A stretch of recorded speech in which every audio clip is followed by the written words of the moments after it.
How to unsend a message on TikTok. Hi everyone, this is Susan from Create, Login and Delete, and now let's get started.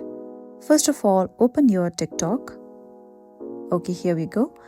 Now open the chat from which you want to delete a particular message from. Then tap and hold onto the message that you want to remove or delete.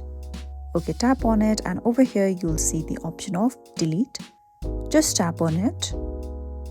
Okay, here we go. Now the message has been removed. Now an important point here to note down is that the message that you have deleted will only be deleted for you and the receiver will still receive the message.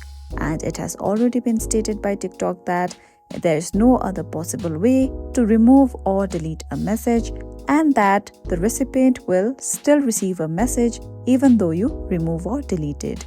So that's all for today and I hope this information was useful to you. If so, don't forget to like and subscribe.